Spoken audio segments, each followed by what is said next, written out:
I had a guy the other day telling me something, how can China be happy? How can Chinese people be happy when they're so badly oppressed? And I said, look, don't argue with me. I live in China and I see it every day.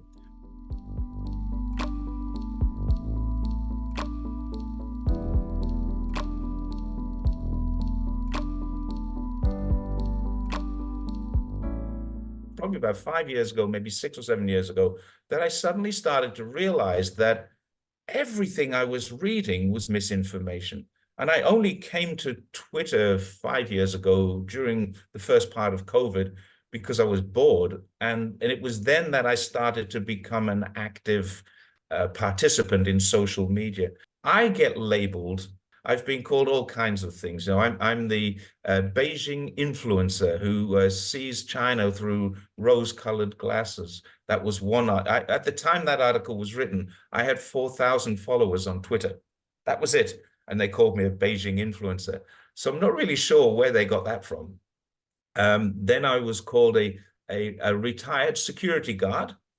I've been called a bike riding retiree. So that, I mean, they don't want to give me the credit for having any degree of intelligence, qualifications, experience. Most of them believe what they see because it's repeated 1,000 times. The old, I think it was Goebbels said, if you repeat a lie 1,000 times, it becomes a truth.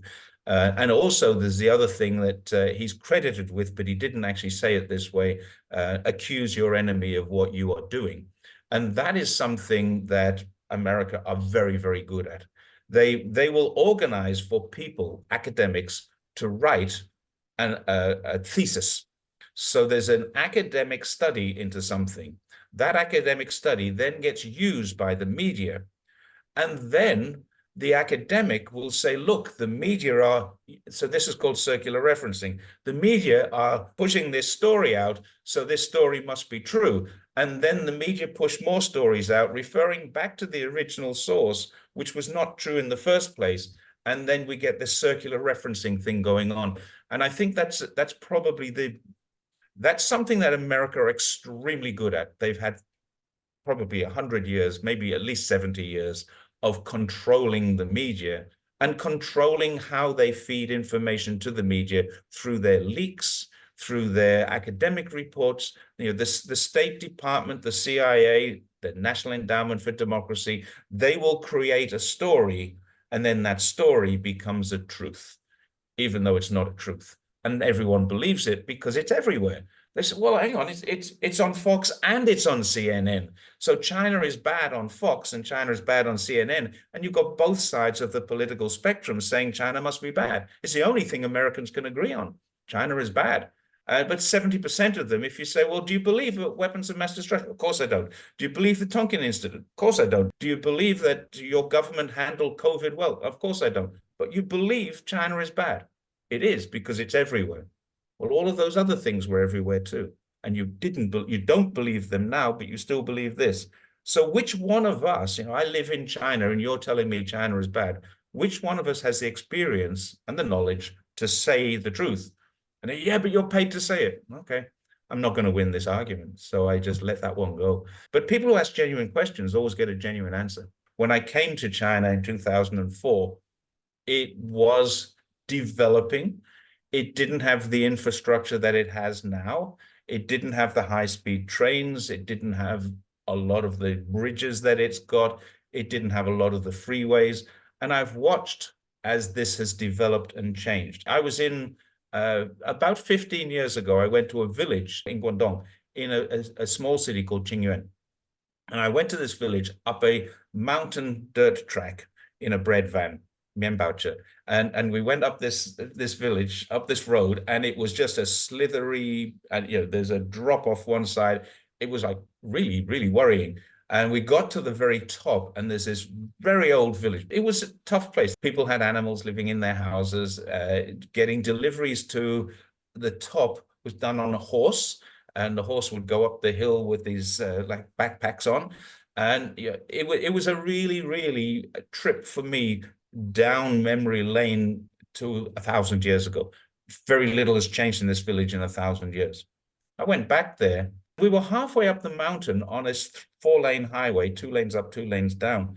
And my wife was sitting next to me. I said, have we been here before? And it was the same village we went to 15 years ago. And it now looks like this. It's now got, we found a coffee shop.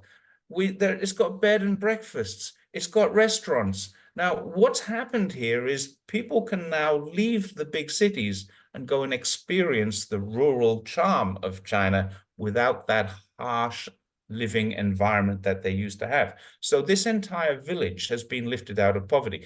It still has the farming, but it's no longer their only source of income. They're no longer surviving on a crop of rice from a terraced field. Same thing in Longji, in Guangxi, same thing in Guizhou, same thing all over China. And it is all over China. I've seen the same things happening in Xinjiang, Gansu. Ningxia is a great example, which was a poverty. The region of Ningxia, Shui Autonomous Region, was terribly, terribly impoverished. Been quite famous for riding bikes across China several times. But when you do that, you get to meet people, talk to people, and learn about, I learn about rural China. I learn about poverty alleviation. I learn about things that people in Beijing, Shanghai, and Shenzhen don't learn. They don't see that. I've sat in roadside stores in the middle of Xinjiang, in the middle of Guangxi, in the middle of Heilongjiang and Xinjiang. A huge problem with Xinjiang in Western media. I've been to Xinjiang several times. I've cycled through Xinjiang. There is no oppression. There is no persecution. I know that. You probably know that. Anybody who's been to Xinjiang can clearly see that. But they will say, Xinjiang is very difficult to get to, and there are restrictions. It's difficult to get to because geographically, it's 5 hours flying time from Beijing. It's about 6 hours flying time from Guangzhou. It's difficult to get to because it's remote. It's not difficult to get to because China stops you from going there. Now, when I've talked to people outside of the mosque and they say, they're going in and out of the mosque and there's no problems with that at all. They're allowed to do it. I had a guy the other day telling me something, how can China be happy? How can Chinese people be happy when they're so badly oppressed? And I said, look, don't argue with me. I live in China and I see it every day. Go to the Ipsos Global Happiness Index and have a look and see what that says about China, because that's a French organization that has interviewed or surveyed 32 different countries, and China is #1. Now, you can accuse me of being a liar, but before you accuse me, you have to discredit an international and reputable organization that has said the same as I'm saying. Go discredit them, because once you do that, then you can call me a liar.